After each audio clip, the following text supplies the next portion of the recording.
அனைவருக்கும் வணக்கம். 8ஆம் வகுப்பு கணக்கு இயல் 6 புள்ளியியல் பாடத்தலைப்பில் பயிற்சி 6.2 7வது கணக்கிற்கான விடையினை இந்த வீடியோவில் பார்க்கலாம்.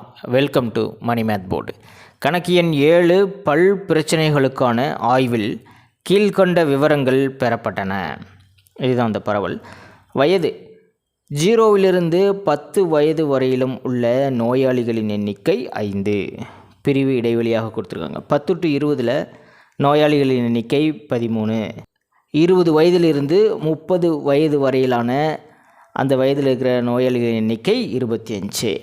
30 to 40 14 பேரும், 40 to 50 வயசில் 30 பேஷண்ட்டும், 50 to 60 35 பேஷண்ட் இருக்காங்க. இதுபோல் 70 to 80 வரைக்கும் 50 பேஷண்ட்டுகள் இருக்காங்க.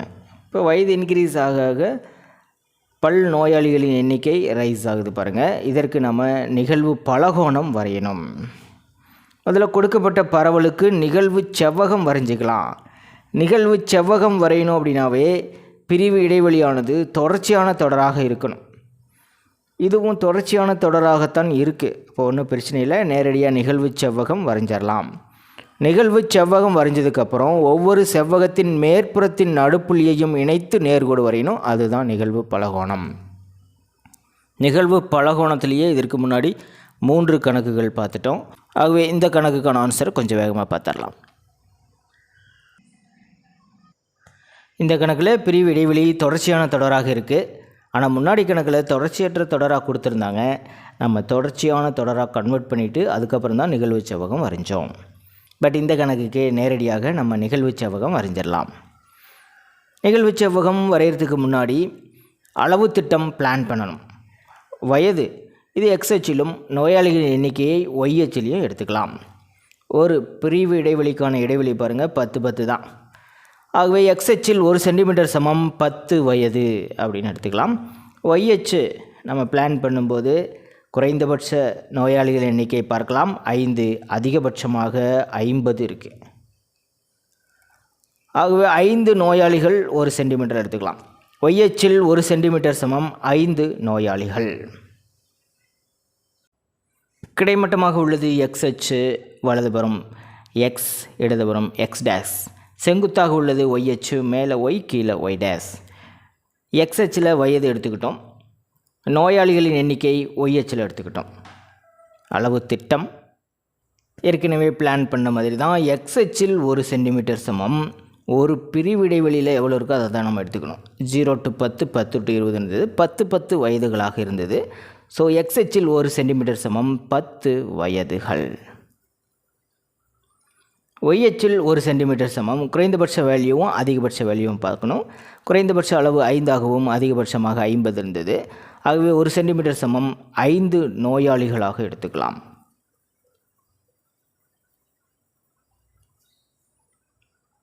அளவு திட்டத்தின்படி தான் எக்ஸ் அச்சிலையும் ஒய் அச்சிலையும் அளவுகள் குறிக்கணும். எக்ஸ் அச்சில் 1 சென்டிமீட்டர் சமம் 10 வயதுகள். ஸோ 10 மடங்குகளாக எடுத்து எழுதிக்கலாம். 0, எக்ஸ் அச்சும் ஒய் அச்சும் வெட்டிக்கிற புள்ளி ஆதி புள்ளி 0.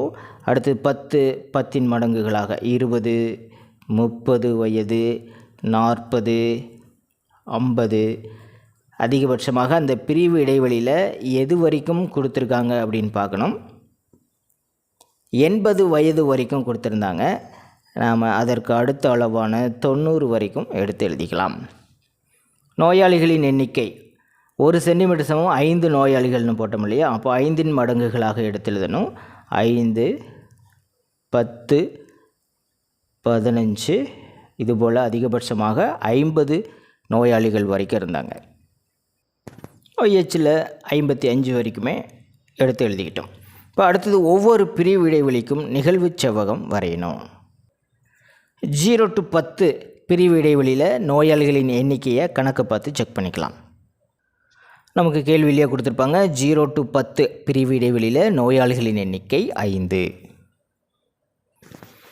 பிரிவு இடைவெளியை எக்ஸ் அச்சில் பார்க்கணும், நோயாளிகளின் எண்ணிக்கையை ஒய் அச்சில் பார்க்கணும். ஒய் அச்சில் 5, அப்போ இது வரைக்கும் நம்ம வரையணும். 0 to 10 5 அப்படிங்கும்போது இந்த இடத்துல நிகழ்வு செவ்வகம் வரைஞ்சிக்கலாம். அடுத்தது 10 to பிரிவு இடைவெளியில் நோயாளிகளின் எண்ணிக்கையை செக் பண்ணிக்கலாம். 10 to 20 பிரிவு இடைவெளியில் நோயாளிகளின் எண்ணிக்கை 13. இதற்கு நிகழ்வு செவ்வகம் வரைஞ்சிக்கலாம். 10 to 20 அப்படிங்கும்போது இந்த பிரிவு இடைவெளி தான். நோயாளிகளின் எண்ணிக்கை 13ன்னு கொடுத்துருந்தாங்க. பாருங்கள், 10க்கு அப்புறம் 15 தான். இடையில் 10 சிறிய கோடுகள் இருக்கும். இப்போ ஒவ்வொரு 2 சிறிய கோடுகளும் ஒரு நோயாளியின் எண்ணிக்கையை குறிக்குது. இப்போ 10லேருந்து 11 அப்படின்னா 2 கோடுகள் ஜம்ப் பண்ணணும். 12னா இன்னும் 2 கோடுகள். 13 அப்படிங்கும்போது இன்னும் 2 கோடுகள். அப்போ 6 கோடுகள். 6வது கோட்டுக்கு நேராக நம்ம வரைஞ்சிக்கணும். ஒய்ஹெச்சில் 1 சென்டிமீட்டர் சமம் 5 நோயாளிகள்னு எடுத்துக்கிட்டோம். 1 சென்டிமீட்டருக்குள்ளே 10 சிறிய கோடுகள் இருக்கும். 2 சிறிய கோடுகள் ஒரு நோயாளியை குறிக்கும். 13ன்னு சொன்னதுனால 10க்கு அப்புறம் 3 நோயாளிகளை குறிக்கணும். 3 6 சிறிய கோடுகள். இப்போ கீழேருந்து இந்த 10லிருந்து 6வது சிறிய கோடு தான் 13ஐ குறிக்கிறது. 8வது சிறிய கோடு 14 குறிக்குது. 10ங்கும்போது இந்த 15க்கு நேராக வந்துடும். அடுத்த பிரிவு இடைவெளி 20 to 30.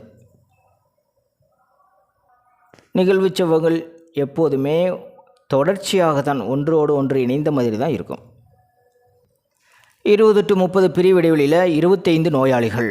5ன் மடங்குகளாக இருக்கும்போது நமக்கு தொந்தரவு இல்லை குறிக்கும்போது, 5ன் மடங்குகளாக இல்லாத இருக்கும்போது தான் நம்ம கொஞ்சம் யோசித்து கேர்ஃபுல்லாக போடணும்.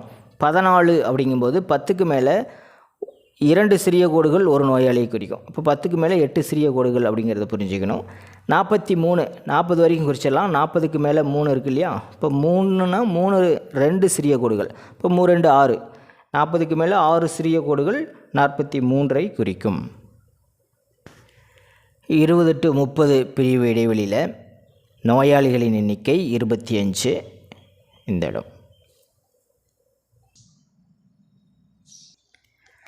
அடுத்தது 30 to 40 வயது பிரிவு இடைவெளியில் இருக்கிற நோயாளிகளின் எண்ணிக்கை 14. வழக்கம் போல தான் பிரிவு இடைவெளியை எக்ஸ்ஹெச்சில் நம்ம பார்க்கணும். 30 to 40 இந்த இடத்துல தான் இருக்குது. நோயாளிகளின் எண்ணிக்கையை ஒய்ஹெச்சில் பார்க்கணும். நோயாளிகள் 14 பேர். 5 10 15. இப்போ 15க்கு கீழே வரும் அப்படிங்கிறத புரிஞ்சுக்கலாம். 10க்கும் 15க்கும் இடையில் 10 சிறிய கோடுகள் இருக்கும். நம்ம 14 கண்டுபிடிக்கணும். ஒவ்வொரு நோயாளிகளுக்கும் 2 சிறிய கோடுகள். இப்போ 11 12 13 14. கீழேருந்து இந்த 10லிருந்து 8வது சிறிய கோடு தான் 14ஐ குறிக்கும்.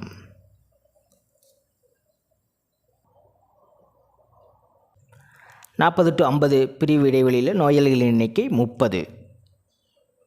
நோயாளிகளின் எண்ணிக்கை 30 அப்படிங்கும்போது ஈஸியாக சொல்லலாம். இந்த இடம். இதற்கு நம்ம நிகழ்வு செவ்வகம் வரைஞ்சிக்கலாம். 50 to 60 பிரிவு இடைவெளியில் இருக்கக்கூடிய நோயாளிகளின் எண்ணிக்கை 35. 50 to 60 பிரிவு இடைவெளி எக்ஸ்ஹெச்சில் பார்த்துக்கலாம். ஒய்ஹெச்சில் நோயாளிகளின் எண்ணிக்கை 35. பாருங்கள் இந்த இடம். இப்போ இந்த இடத்துல நம்ம நிகழ்வு செவ்வகம் வரைஞ்சிக்கணும். 60 to 70 பிரிவு இடைவெளியில் நோயாளிகளின் எண்ணிக்கை 43. 60 to 70 பிரிவு இடைவெளியில் எக்ஸ்ஹெச்சில் கண்டுபிடிக்கிறது ரொம்ப ஈஸி. பாருங்கள் 60 to 70 இந்த இடம். ஒய்ஹெச்சில் 43 நோயாளிகள்னு சொல்லியிருக்காங்க. இப்போ 40க்கும் 45க்கும் இடையில தான் வரும். இடையில் 10 சிறிய கோடுகள் இருக்குது. 2 சிறிய கோடுகள் ஒரு நோயாளியை குறிக்கும். இப்போ 41 42 43 6 சிறிய கோடுகள். இப்போ 6வது சிறிய கோடு அப்படிங்கும்போது இந்த இடம். இதுதான் 43 நோயாளிகளை குறிக்கிறது. கடைசியாக 70 to 80 பிரிவு இடைவெளியில் நோயாளிகளின் எண்ணிக்கை 50. அதிகபட்சமாக இது வரைக்கும். கணக்கில் நிகழ்வு செவ்வகம் வரைக அப்படின்னு சொல்லியிருந்தால் கணக்கு இதோடு முடிஞ்சிருக்கும். நிகழ்வு பலகோணம் வரைகன்னு சொல்லியிருக்காங்க. அப்போ நிகழ்வு செவ்வகம் வரைஞ்சி முடிச்சுட்டு ஒவ்வொரு செவ்வகத்தின் மேற்புறத்தின் நடுப்புள்ளியை இணைக்கின்ற நேர்கோடுகளை வரைஞ்சிக்கிட்டே போகணும். அதுதான் நிகழ்வு பலகோணம். இப்போ இந்த முதல் செவ்வகத்தை நம்ம எடுத்துக்கிட்டோம்னா இதனுடைய மேற்புறம் அப்படிங்கிறது இந்த இடம். இதில் நடுப்புள்ளினா இந்த இடம். அடுத்த செவ்வகத்தின் மேற்புறத்தின் நடுப்புள்ளி. அடுத்தது ஒவ்வொரு செவ்வகத்தின் மேற்புறத்தின் நடுப்புள்ளியையும் இணைக்கின்ற நேர்கோடு, அதுதான் நிகழ்வு பலகோணம்.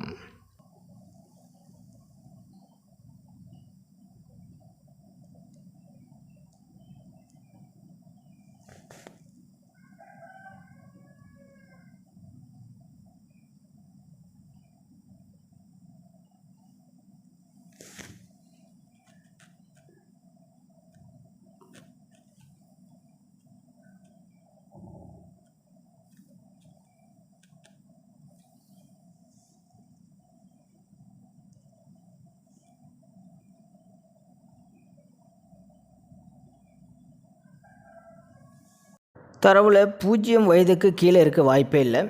ஸோ அதனால் இதனுடைய நடுக்கோட்டை மட்டும் நம்ம இணைச்சிக்க முடியும். கற்பனை பிரிவு இடைவெளிக்கு நிகழ்வு பலகோணம் வரைய முடியாது. 80 to 90 வயதில் நோயாளிகள் இருக்கலாம். அதனால் இதற்கு கற்பனை பிரிவு இடைவெளியோடைய நடுப்புள்ளிக்கு இணைத்து நிகழ்வு பலகோணம் வரைஞ்சிக்கலாம்.